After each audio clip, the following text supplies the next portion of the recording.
அறிவிச்சுடர் பார்வையாளர்கள் அனைவருக்கும் வணக்கம். இன்றைய காணொலியில் நம்மோட இணைஞ்சிருக்கிறது யாருன்னா, திராவிட முன்னேற்றக் கழக தேர்தல் பணிக்குழு செயலாளர், மேனாள் சட்டமன்ற உறுப்பினர் இளைய புகழேந்தி அவர்கள். வணக்கம். அனைவருக்கும் வணக்கம். இப்போ ஒன்றிய அரசனுடைய இந்த நிதிநிலை அறிக்கை பட்ஜெட் தாக்கல் பண்ணதுக்கு பிற்பாடு பல மாநிலங்களில் பெரிய அளவுக்கு பாஜக ஆளும் அல்லாத மாநிலங்களை அந்த மாநிலங்கள் எல்லாம் புறக்கணிக்கப்பட்டிருக்கிறது. இந்த நிதி ஆயோக் என்று சொல்லக்கூடிய முன்னாள் இந்த திட்டக்குழுனுடைய கூட்டத்தில் முதல்ல தமிழ்நாடு முதலமைச்சர் தான் அதை புறக்கணிப்பு செய்கிறேன்னு சொல்லி அறிக்கை விடுத்தார். அதைத் தொடர்ந்து இந்தியா கூட்டணியை சார்ந்த எல்லா முதலமைச்சர்களுமே அதில் கலந்து கொள்ளவில்லை. கலந்து கொண்ட மேற்கு வங்கத்தினுடைய முதலமைச்சர் மம்தா அவர்களும் போய் கலந்து கொண்டு விட்டு தனக்கு நேரம் அளிக்கப்படவில்லை பேசுவதற்கு என்று சொல்லி உடனடியாக புறக்கணிப்பு செய்திருந்தார். இவை இந்த பட்ஜெட் கூட்டத்தொடருக்கு பின்னால பல்வேறு விளைவுகள், பல்வேறு விமர்சனங்கள் ஒன்றிய அரசு மேல பரவலாக வந்திருக்கிறது. இந்தியா கூட்டணி ஆளக்கூடிய மாநிலங்களுக்கு சரியான நிதி ஒதுக்கீடு தரவில்லை, அவர்களுடைய ஆட்சிக்கு முட்டுக் கொடுக்கக்கூடிய மாநிலங்களுக்கு மட்டும் பெரிய அளவுக்கு நிதி ஒதுக்கீடு செய்யப்பட்டது என்று மக்களவையிலே பெரிய அளவுக்கு விவாதங்கள் நடைபெற்று வந்திருக்கிறது. இதுல மோடி பெரிய அளவுக்கு அவர் எதுவுமே சொன்னதாக தெரியவில்லை. எனவே இந்த பட்ஜெட் கூட்டத்தொடருக்கு பின்னால இந்த பாஜகவுடைய அணுகுமுறை என்னவாக இருக்கிறது, இன்றைய சூழ்நிலை எப்படி இருக்கிறது இந்த பட்ஜெட்டை பொறுத்த வரைக்கும் உங்களுடைய பார்வை? அனைவரும் நம்முடைய பார்வை, நம்முடைய சிந்தனை என்கின்ற போது இந்த பாரதிய ஜனதா என்கின்ற பாசிஸ்டுகள், ஹிட்லர் முசோலினி வழியில நடக்கிறவங்க தான் மிஸ்டர் நரேந்திர மோடியும் அமித்ஷாவும். அது அவர்கள் பல விஷயங்கள்ல நம்ம நினைச்சு பார்க்கலாம். தெரிந்தோ தெரியாமலோ இந்திய துணைக்கண்டத்து மக்கள் செய்த தவறால் இன்றைக்கு மிஸ்டர் நரேந்திர மோடி மறுபடியும் 3வது முறை பிரைம் மினிஸ்டரா அவருடைய கூட்டணி எல்லாம் சேர்த்து அவர் வந்திருக்காரு. ஒரு உண்மை என்னன்னா, மோடியால் எதுவும் பேச முடியாது. இப்ப இந்த பட்ஜெட் வந்ததற்கு பிறகு நீங்க சொன்ன மாதிரி பல்வேறு பார்சியாலிட்டி, மாற்றாந்தாய் மனப்பான்மை, ஏற்ற தாழ்வுகள், சரியான நடைமுறைகள் இல்லா தன்மை, தெளிவா வெளிப்படையா எல்லார் முன்னிலையிலும் நாங்க இப்படிதான் நடப்போம், நாங்க மோசமானவர்கள் தான், ஆனா நாங்க எங்களை மாத்திக்க மாட்டோம் என்று சொல்லக்கூடிய அளவிற்கு இந்த பட்ஜெட் சேர்ந்திருக்கு. இந்த பட்ஜெட் மூலியமா நம்முடைய மாண்புமிகு முதல்வர், எங்களுடைய அன்பு தலைவர் அண்ணன் தளபதி அவர்கள் தான் இந்தியாவிலேயே முதலாக தொடர்ந்து நிதி ஆயோக் கூட்டம்.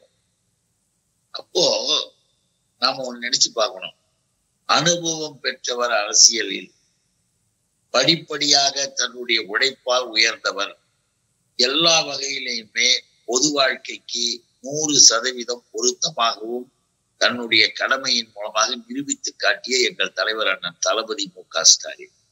அவர் தான் என்ன பண்ணாரு, கூட்டத்துக்கு நான் போக மாட்டேன், நிதி ஆயோக் கூட்டத்துக்கு போக மாட்டேன், ஏன்னா தமிழ்நாட்டிற்கு எல்லாவற்றையும் புறக்கணிச்சிட்டேன், தமிழ்நாடுன்ற பேர் கூட சொல்றதுக்கு உனக்கு பிடிக்கல, உங்க மனசுல தமிழ்நாடு இல்லைன்னு எனக்கு தெரியும், நான் வரல அப்படின்னு அடிச்சாரு. அப்போ இங்க இருக்கின்ற இந்த ஆட்டுக்கு 420 மலை எல்லாம் குதிச்சாங்க. ஆஹா, போகலன்னா என்ன ஆகும், தமிழ்நாடு என்ன ஆகும், அதாகும் இதாகும்னு. அதனுடைய உண்மை என்ன தெரியுங்களா, இவங்களுக்கு எல்லாம் தெரியாது, இவங்களுக்கு எல்லாம் அதை பற்றியான விவரங்களும் தெரியாது. ஒரு உண்மையான நிலைமையை நாம புரிந்து கொள்ள வேண்டும். அந்த நிதி ஆயோக் என்பது எந்த விதமான அதிகாரமும் இல்லாத ஒரு அமைப்பு. ஏற்கனவே பிளானிங் கமிஷன், திட்ட கமிஷன் இருந்தது இந்தியாவில. திட்ட கமிஷன் பண்டிதர் ஜவஹர்லால் நேரு காலத்துல நேதாஜி அவர்கள் அதை அந்த திட்ட கமிஷன், பிளானிங் கமிஷன் எல்லாம் இருக்க வேண்டும் என்ற கருத்தை பேசியவர், சொன்னவர். அந்த திட்ட கமிஷன் 50 ஆண்டுகளுக்கு மேலாக தொடர்ந்து வரும் பொழுது அது பவர்ஃபுல். பிளானிங் கமிஷன் என்பது பவர்ஃபுல். ஒரு மாநிலத்திற்கும் என்ன செய்யணும், எவ்வளவு நிதி ஒதுக்கணும் அப்படின்ற ஆலோசனைகள், ஆய்வுகள் பண்ணி மிக தெளிவாக சுற்றி எல்லா கருத்துக்களையும் எடுத்து சொல்லக்கூடியது திட்ட கமிஷன், அதுக்கு அதிகாரம். ஆனா அதை கலைச்சிட்டு நிதி ஆயோக்கு போட்டானுங்க. அது எதுக்கு? அதுல சும்மா ஒரு 5-6 பேரு இவங்களுக்கு வேண்டியவனை உட்கார வச்சுக்கிட்டு முதலமைச்சர்களை இந்த மனு கொடுக்கிற ஆட்கள் மாதிரி இந்த கலெக்டர் ஆபீஸ்ல வந்து குறை கேட்கிற நாள் அறிவிக்கிற மாதிரி இவனுங்க எங்கேயாவது ஒரு கூட்டம் போட்டு முதலமைச்சர்கள் வந்து மனு கொடுப்பாங்க, பேசுவாங்க அப்படின்ற மாதிரி வச்சுட்டு அதோட சரி விளையாட்டுத்தனமா அந்த கூட்டத்தை அறிவிச்சது நரேந்திர மோடியினுடைய கவர்மெண்ட். அதை நிரூபிக்கின்ற விதமாக இன்னைக்கு என்னாச்சு, 10 மினிஸ்டர்ஸ், சீஃப் மினிஸ்டர்ஸ் அதுக்கு போகல. அந்த 10 சீஃப் மினிஸ்டர்ல நிதிஷ்குமாரும் ஒரு ஆளு இல்லையா? அந்த 10 சீஃப் மினிஸ்டர்ல புதுச்சேரியினுடைய முதலமைச்சரும் ஒரு ஆள் இல்லையா? அவங்கெல்லாம் பிஜேபி கூட்டணி தான். ஏன் போகல அப்படின்னு கேட்டா, அது ஒண்ணும் பவர் இல்லாதது, ஏற்கனவே எங்களுக்கெல்லாம் கொடுத்துட்டாங்க, நாங்க எதுக்கு போகணும் அப்படின்ற அலட்சியம் அது அவங்களுக்கு. நம்முடைய தலைவர் வந்து அது வந்து எப்படிப்பட்டதுன்னு எனக்கு தெரியும் அப்படின்னாரு. ஆனா மம்தா என்ன பண்ணாங்க, எல்லோருடைய கருத்தையும் கண்டனத்தையும் நான் தெரிவித்தாகும், அதுக்காகவே நான் போறேன், போய் பார்க்கறேன்னு போனாங்க. ஆனா அப்பதான் தெரிஞ்சது எப்படி தமிழக முதலமைச்சர் தளபதி அவர்கள் சொன்னதுல இருக்கிற உண்மை, அந்த அனுபவம் பேசுறது எவ்வளவு சரியானது அப்பதான் தெரிஞ்சது. சந்திரபாபு நாயுடு போன்றவர்கள்லாம் 20 நிமிஷம் 25 நிமிஷம் அவங்க கூட்டணி முதலமைச்சர் பேசுறாங்க அந்த கூட்டத்துல. மம்தா ஏந்திரிக்கிறாங்க வெஸ்ட் பெங்கால், அவங்க பேச்சு ஆரம்பிச்சு ஒரு 5 நிமிஷம் ஆச்சு. 5வது நிமிஷம் வெஸ்ட் பெங்காலை பற்றி சொல்ல போறாங்க. அப்படின்னு ஒரு முதலமைச்சரை நடத்திய ஒரு பல கோடி மக்கள் வாக்களித்து தேர்ந்தெடுக்கக்கூடிய முதலமைச்சர் யாராக இருந்தாலும் சரி, அவங்களுக்குன்னு ஒரு கண்ணியம், அவர்களுக்கு ஒரு மரியாதை இருக்குல்ல. சுவிட்ச் ஆஃப் பண்ணும் சாதாரணமா ஒரு கூட்டத்துக்கு நடத்துற மாதிரி அவங்க மறுபடியும் ஃபைட் பண்றாங்க. இல்ல உங்களுக்கு டைம் முடிஞ்சு போச்சுன்னா உடனே அந்த அம்மா வெளியில வந்துட்டாங்க. வெளியில வந்து நிருபர்கிட்ட வெளிநடப்பு செஞ்சுட்டு பேட்டி கொடுத்தாங்க. அந்த பேட்டி மிக தெளிவாக அந்த நிதி ஆயோக் எப்படி இருந்ததுன்றதையும் கொடுத்துட்டாங்க. எதுக்கு இது இவ்வளவு தூரம் சொல்றோம்னா, இவ்வளவு நடந்துகிட்டு இருக்கு. மோடியினுடைய குரல் என்னாச்சு? எதுக்குமே பேசாம அமெரிக்கா போறத பத்தியோ வெளிநாடுகள்ல சுற்றுப்பயணம் செய்யறத பற்றியோ ஆலோசனைகள் பண்ண தெரியுதே தவிர, இங்க தமிழ்நாடு புறக்கணிக்கப்பட்டிருக்குன்னு நம்ம சொல்லும் பொழுது அதை பற்றி ஒரு வார்த்தை கூட ஏன் பிரைம் மினிஸ்டர் சொல்லக்கூடாது? முதலமைச்சர் கேட்கிறாருல, ஒரே ஒரு கேள்வி, வெள்ள நிவாரணம் பேரிடர்கள் வரும்பொழுது 140 வருடத்திற்கு பிறகு தூத்துக்குடி பகுதி தென் பகுதிகள்ல இந்த மழை பெஞ்சிருக்கு, மக்கள் மிகவும் பாதிக்கப்பட்டிருக்கார்கள், நீர் புகுந்து விட்டதுன்னு ஆய்வறிக்கைகள் எல்லாம் சொல்றாங்க. வானிலை அறிக்கைகள்லாம் எல்லாரும் கொடுக்குறாங்க. அவன் யூனியன் கவர்மெண்ட்ல இருந்து 2 பேர் வந்து பார்த்துட்டு போறான். நம்ம தமிழ்நாடு அரசுல சென்னை தொடர்ந்து பாதிப்பு, தெற்கு பகுதி பாதிப்பு, 37,000 கோடி கணக்கு வழக்கோடு எழுதி கொடுக்குறாங்க. அதுல இந்த பிஜேபி காரணங்களும் இல்ல. இவ்வளவு நடந்ததுக்கு பிறகும் மோடி ஏன் பேசல, மோடி ஏன் பதில் சொல்லல? முதலமைச்சர் கேட்டா மோடி சொல்லியிருக்கலாம்ல, ஏன் சொல்லல? இன்னைக்கு நாம வந்து தெளிவாக ஒண்ணு சொல்ல விரும்புறோம். ஒரே ஒரு கேள்விதான், முக்கியமான கேள்வி என்னன்னா, வெள்ள நிவாரணம் பேரிடர் 140 வருடத்திற்கு பிறகு தூத்துக்குடி பகுதிகள் பாதிக்கப்பட்டிருக்குதான் சொல்லாங்க. சென்னையில பாதிப்பு. அப்ப 37,000 கோடி கேட்டா 267 கோடி ஒதுக்கியிருக்கலாம். 267 அது எங்க இருக்கு, இது எங்க இருக்கு? அந்த 267 என்ன தெரியுமா? சட்டப்படியாக ஒரு மாநில அரசுக்கு அந்த மாநில அரசிடம் கலெக்ஷன் பண்ண பணத்தை திருப்பி கொடுக்கறது அந்த 267. ₹1 கூட, ஒரு சல்லி காசு கூட இந்த பேரிடர் நிதியாக மோடி அரசாங்கம் தமிழ்நாட்டுக்கு கொடுக்கவே இல்லை. அதே நேரம் குஜராத், பீகார் இங்கெல்லாம் இந்த அளவுக்கு வெள்ளப்பாடு இல்லை. ஆனால் 18,000 கோடி 16,000 கோடி ஒதுக்குறாங்க. அப்ப இந்த பார்ஷியாலிட்டி ஏன் எங்க தமிழ்நாட்டுக்கு நீ செய்யல அப்படின்னு நம்ம கேட்கறது ஒரு தமிழனுக்காக தான். ஒரு நாட்டில் இருக்கின்ற பாதிக்கப்பட்ட அத்துணை பேருக்கு அவன் தான் முதலமைச்சர் கேட்கிறாரு. மோடி திரும்பி கூட பார்க்கல, பதில் கூட சொல்லல. இன்னும் கூட ஒரு விவரம் என்னன்னு கேட்டீங்கன்னா, இந்த பட்ஜெட் வந்தோம்னா எல்லா தரப்பு மக்களுக்கும் வரி இருக்கு. சாதாரண ஏழை கூட எது ஜிஎஸ்டி, அவன் சாப்பிட்டானா ஜிஎஸ்டி அதுல கலெக்ஷன் பண்றான், பால் வாங்கினானா அதுல ஜிஎஸ்டி கலெக்ஷன் பண்றான். இப்படி ஜிஎஸ்டி ஏழை பாழைகள் எல்லாவற்றிலும் வரியை வாங்கிட்டு போகுது. அதுல ஏதாவது ஒரு மாற்றங்கள், ஏதாவது ஒரு சின்ன சலுகைகள் ஏதாவது வருமானு பார்த்து எதிர்பார்த்தா ஒண்ணுமே கிடையாது. ஒல்ல அடிக்கிறானுங்க மோடி கூட்டம், பாரதிய ஜனதா கூட்டம். அதே நேரத்துல நல்லா கவனத்துல வைக்கணும், அந்நிய நாட்டின் கார்பரேட் கம்பெனிகளுக்கு, அந்நிய நாட்டு கார்பரேட் கம்பெனிகளுக்கு ஏற்கனவே இந்த டாக்ஸ் 40% டாக்ஸ 35% மாத்திருக்காங்க. ஏன் ரொம்ப ஏழையா, ரொம்ப கஷ்டப்பட்டாங்களா, ரொம்ப ஒண்ணு இல்லாம தெரிஞ்சாங்களா? ஒண்ணும் கிடையாது. அவர்களுக்கு மிக அதிகமாக லாபத்தை ரெட்டிப்பாக்கி கொடுக்கிறது மோடியும் அமித்ஷாவும். அதுதான் பாரதிய ஜனதா. கார்பரேட் கம்பெனிகளின் ஆட்சி தான் இங்க நடக்குது. இந்த பட்ஜெட்டை பத்தி கூட இவனுங்களுக்கு ஒண்ணும் தெரியாது. இந்த பட்ஜெட்டை எழுதுறதே அந்த அதானி அண்ட் அம்பானி குரூப்ஸ் தான். நிர்மலா சீதாராமன் ஏச்சு நின்னுகிட்டு ஏதாவது படிச்சு வேகமா பேசும். அந்த அம்மா அவங்களுடைய குணத்தை வெளியில காட்டுற மாதிரி வேகமா பேசுவாங்க. நாங்களாம் வெங்காயம் சாப்பிட மாட்டோம், நாங்களாம் பூண்டி சாப்பிட மாட்டோம். இதெல்லாம் பார்லிமெண்ட்ல நிர்மலா பேசுற பேச்சு. எதுக்காக இதை நான் குறிப்பிட்டு சொல்றேன்னா, அவர்கள் ஒட்டுமொத்தமாக இந்திய துணை கட்டத்தை மிக மோசமான ஒரு இடத்துக்கு எடுத்துட்டு போயிருக்காங்க. அதுல இருக்கக்கூடிய இந்த நிலைப்பாடுகள்ல நாம ஒவ்வொன்றாக சொல்லணும்னா கூட நிறைய இருக்கு.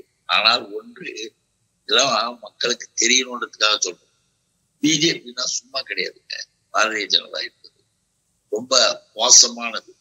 அதுக்கு யாராவது ஆதரவுன்னு எவனாவது என்னைக்காவது நினைச்சா கூட அல்லாந்து படுத்துக்கிட்டு எச்சி துப்பிக்கிறான்னு அர்த்தம். மத்திய பிரதேசத்துல பிஜேபி ஆட்சி நடக்குது. ஒரு உதாரணத்துக்காக சொல்றேன். மத்திய பிரதேசத்துல பிஜேபி ஆட்சி 18 ஆண்டு காலம் 26,000 கவர்மெண்ட் ஸ்கூலுக்கு, 26,000 கவர்மெண்ட் அரசு பள்ளிக்கூடத்திற்கு மின் இணைப்பே கிடையாது. இன்னும் கொடுக்கல. பாரதிய ஜனதா ஆட்சி தான் 26,000 அரசு பள்ளிக்கூடங்களுக்கு மின் இணைப்பு கூட கொடுக்கல. அதுக்கு மேல பாத்தீங்கன்னா ரொம்ப கொடூரம். அதெல்லாம் நினைக்கவே முடியாது. 29,000 பள்ளிகள் மூடப்பட்டு 9 லட்சம் மாணவர்கள் கல்வி இடைநின்றலானது. 9 லட்சம் பேர் இடைநின்றலாம் முடிஞ்சு போச்சு. எதுக்கு இதெல்லாம் செய்யறான்? இதுக்கு பின்னால என்ன இருக்கு? RSS. அது RSS என்ன? சனாதனம் கருணாசனம். இவனுக்கெல்லாம் ஏன் படிப்பு? பேக்வேர்டு, SC ST எல்லாம் போதும். இந்த ஸ்கூல்ல படிச்சதே போதும். அங்க இருக்கிற பிஜேபி RSS தலைவர்கள் 29,000 பள்ளிக்கூடத்தை மூடனாங்கன்னா 9,000 பேர் படிப்பு பாழ்பட்டாங்கன்னா எங்க போனாங்க? உங்க அப்பா தொழில போய் பாடுறா. இத பாரதிய ஜனதா மந்திரி சொல்றோம். அதுக்காக இன்னும் கூட உதாரணம் சொல்லணும்னா, தமிழ்நாடு, கேரளா, இன்னும் நம்முடைய தென்பகுதி மாநிலங்களுக்கு இன்றைக்கு படிக்க வேண்டிய வயதில் இருக்கிற பிள்ளைகள்லாம் என்னென்ன வேலைக்கு வந்திருக்கான்? வட மாநிலத்தை சேர்ந்தவன் வந்திருக்கிறான். ஏன் அவன்லாம் இப்படி வந்திருக்கிறான்? இப்படி ஏன் இப்படி அலைகிறான்? நம்ம வீட்டு பிள்ளைகள் எல்லாம் உலக நாடுகளை சுத்தி வராங்க. இருமொழி கொள்கைகளை படித்து விட்டு உலகத்தையே சுத்தி வராங்க. பெரிய பெரிய படிப்புல பெரிய பொறுப்புகள்லாம் இருக்காங்க. உலகமே பார்க்குது தமிழர்களை. ஆனால் பீகார், குஜராத், யூபி, மத்திய பிரதேசம், ஹரியானா இதெல்லாம் எங்க? நம்ம கடைகள்ல, நம்முடைய மாநிலத்துல பரிதாபமாக அவங்க வேலை செய்யறாங்க. அவங்க மேல தப்பு இல்லை. அவர்களை எப்படி ஆக்கியது பாரதிய ஜனதா. காவி அதுதான் சுயரூபம். அந்த சுயரூபத்தை நாம புரிஞ்சுக்கணும். எல்லாரையும் அப்படி ஆக்கணுன்றதுக்காக தான் நீ இந்திய படி, அதை படி, இதை படின்னு போட்டு சும்மா சுத்திட்டு இருப்பானுங்க. அவர்களுக்கு ஒட்டுமொத்தமாக சமஸ்கிருதம். அந்த சமஸ்கிருதத்தை வச்சுக்கிட்டு இப்ப கூட நான் கூட நேற்று கூட சொன்னேன், 24,000 பேர் பேசுற சமஸ்கிருதத்துக்கு 650 கோடி ஒதுக்கிறது. நம்ம தாய் தமிழுக்கு கிளாசிக்கல் செம்மொழி லாங்குவேஜுக்கு, செம்மொழிக்கு, இந்த கிளாசிக்கல் லாங்குவேஜுக்கு உலகம் முழுவதும் இருக்கிற இந்த தமிழுக்கு வெறும் 22 கோடி. அதுக்கு 640 கோடி. அப்போ வித்தியாசங்கள், பார்ஷியாலிட்டி நமக்கு தெரியுது. இப்ப எப்படி மத்திய பிரதேசத்துல கல்வியை நாசமா, அதுக்கு மேல எப்படி இவர்களுடைய இதை நீங்க பாத்தீங்கன்னா ஹரியானாவில் இருக்கிற செய்தியை பார்த்தா ரொம்ப கடுமை, கொடுமை. அதுவும் பாரதிய ஜனதா தான். இதை கேட்பவர்கள் மற்றவர்களுக்கு சொல்லணும். பல இடத்துல பரப்பணும். அதுக்காக சொல்றேன். ஏன்னா இந்த செய்திகள் அங்கிருந்து எடுக்கப்பட்டது. பாரதிய ஜனதா ஆண்டு கொண்டிருக்கிற ஹரியானாவுல காவல்துறை, வனத்துறைகளில் பெண்களை வேலைக்கு எடுப்பதற்கு அறிவிப்பு வந்து, அது தப்பு இல்லை. பெண்களை வேலைக்கு எடுக்கிறதுக்கு கவர்மெண்ட் அரசு அந்த அறிவிப்பில் என்ன வந்தது தெரியுமா? இது வரைக்கும் நம்ம கேள்விப்பட்டிருக்கவே முடியாது. மகளிரை வேலைக்கு எடுக்கிறான், அதுக்கு கொடுக்குறான் பிஜேபி தான். மார்பளவு இவ்வளவு இருக்கணும், அப்படியே இந்த விளம்பரத்துக்கே கொடுத்துருக்கிறான். அதுல பாருங்க, பெண்களின் மார்பகங்கள் 74 சென்டிமீட்டர், விரிந்த நிலையில் 79 சென்டிமீட்டர் இருக்க வேண்டும் என்று கூறப்பட்டது. அப்ப 3 பெண்கள் என்ன பண்ணாங்க, ஹைகோர்ட்டுக்கு அங்க கேஸ் வழக்கு போட்டாங்க. இது பெண்களை அவமானப்படுத்துது, கேவலப்படுத்துது, எங்க அரசாங்கம் இப்படி செய்யுது. அது கோர்ட் என்ன பண்ணிச்சுன்னா, கணக்காவலர் பணியாக இருந்தாலும் காவல்துறை பணியாக இருந்தாலும் இது போன்ற அளவீடுகள் தேவையற்றது, உடன் மறு ஆய்வுக்கு உத்தரவு எடுக்கிறோம். பெண்களின் கண்ணியத்தை, தனி உரிமையை மீறுவதாக, மூர்க்கத்தனம் உடையதாக அரசினுடைய இந்த குறிப்புகள் இருக்கின்றன ஹைகோர்ட். அப்போ எப்படியெல்லாம் பிஜேபி, நான் ஒரு மாநிலத்துல படிப்பு ஸ்கூல மூடுறான், இன்னொரு இடத்துல பெண்களுக்கு இவ்வளவு கேவலப்படுத்துறான். எல்லா வகையிலேயும் இவர்களுடைய நடவடிக்கைகளும் செயல்களும் ஒரு கட்டத்தை தாண்டி நம்ம கற்பனை பண்ண முடியாம போகுது. ஆக மீண்டும் பாரதிய ஜனதா பவர் வேணும் துடிக்கலாம். மட்டும் இன்னைக்கு வந்து இழுபறியில கூட்டணி ஆட்சியா நடக்குது. அந்த கூட்டணி ஆட்சியில இவங்களுக்கு அந்த எங்க தலைவர் சொன்ன மாதிரி மைனாரிட்டி ஆட்சியே மெஜாரிட்டி ஆட்சியாக மாற்றினார்கள் என்று அந்த 2 மாநிலத்துக்கு வாரி கொடுத்துக்கிட்டு இருக்கீங்கன்னு சொன்னாரு. இதை போல இந்த ஆட்சியின் மூலமாக யாருக்கு நன்மை வரும் அப்படின்றதையும் சொன்னாரு. அதற்கு மேலாக இந்த ஆட்சி மிக தெளிவாக வர்ணாசிரம சனாதன ஆட்சியாக இருக்கிறதுன்றதுதான் இதெல்லாம் நான் சொன்னேன். இந்த 2த்தையும் அதைதான் நாம புரிஞ்சுக்கணும். அவன் முடிவு பண்ணிட்டான், இனிமே திரும்ப இந்தியாவில நம்ம வரமாட்டோம். எல்லா மக்களும் விழிப்புணர்வு வந்துடுச்சு. இங்க தமிழ்நாட்டுல திராவிட மாடல்னு இருந்தது. இப்ப எல்லா இடத்துலயும் ஊர்வலம் போறான். எல்லா இடத்துலயும் ஊர்வலம் போறதை பார்த்தோம்னா அவனுங்களுக்கு ஒண்ணுமே புரியல. அப்போ இருக்கிற காலத்திலேயே நாம் சாதித்துக் கொள்ள வேண்டும். எவன் வேணா எது வேணா பேசட்டும், நாம நம்ம வேலையை காட்டுவோம்னு சொல்லி இப்படிப்பட்ட சட்டங்கள் எல்லாம் இப்ப நாடு முழுக்க கொஞ்சம் கொஞ்சமா கொண்டு வரான். அவன் பயந்ததற்கு இன்னொரு காரணம் பாருங்க. எங்களுடைய இளைஞரணி செயலாளர், மாண்புமிகு விளையாட்டுத்துறை அமைச்சர் தம்பி உதயநிதி ஸ்டாலின், அவரு சனாதன கொடுமைகளை, வர்ணாசிரமத்தினுடைய அக்கிரமங்களை, துணிவுடன் அதன் கொடூர முகத்தை இந்தியா முழுவதும் விவாத பொருளாக மாற்றியதற்கு அவருக்கு நாங்கள் நன்றி தெரிவித்துக் கொள்கிறோம். யார் தெரியுமா? தெலுங்கானா குண்டூர் மாவட்டம் பாப்பட்லா நகரில் ஓபிசி எஸ்சி எஸ்டி மாணவர்களும் இளைஞர்களும் உதயநிதி படத்தை வச்சுட்டு ஊர்வலம் போயிருக்காங்க. அம்பேத்கர் சிலைக்கு மாலையை போட்டுட்டு தெலுங்கானா ஆந்திர மாநில ஒடுக்கப்பட்ட மக்கள் எல்லாம் எங்களுடைய கருத்துக்களை எடுத்து சொன்ன மாண்புமிகு தமிழ்நாட்டின் அமைச்சர் உதயநிதி ஸ்டாலின் அவர்கள் பின்னாலே நாங்கள் இருக்கிறோம் அப்படின்னு அந்த மாநில 2 மாநிலத்தில் சொல்றாங்க. அப்ப எப்படியெல்லாம் சனாதனத்தை உடைக்கிறது அவன் பார்த்துக்கிட்டு இருக்கிறான். நீட்டுன்னாரு முதல்வர், இன்னைக்கு நீட்டை எதிர்த்து டெல்லி வரைக்கும் ஊர்வலம் போராட்டம்.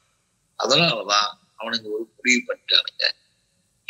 இருக்கிற காலத்துல நம்மளால முடிஞ்ச வரைக்கும் எதையாவது செய்வோம் அப்படின்னு செய்து கொண்டிருக்கிறார்கள்.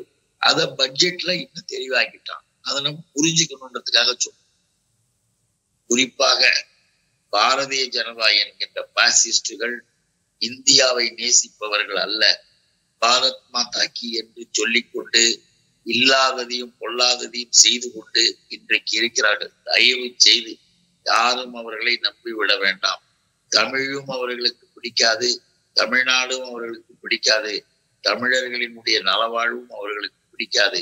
ஆகவே நமக்கு அவர்களை பிடிக்க வேண்டிய அவசியமே ஒன்றுமில்லை. இந்த முடிவை அனைவரும் ஒவ்வொரு நிமிடமும் உறுதியேற்றுக் கொள்ளுங்கள். உங்களுடைய நேரத்துக்கு நன்றி. அனைவருக்கும் வணக்கம், நன்றி.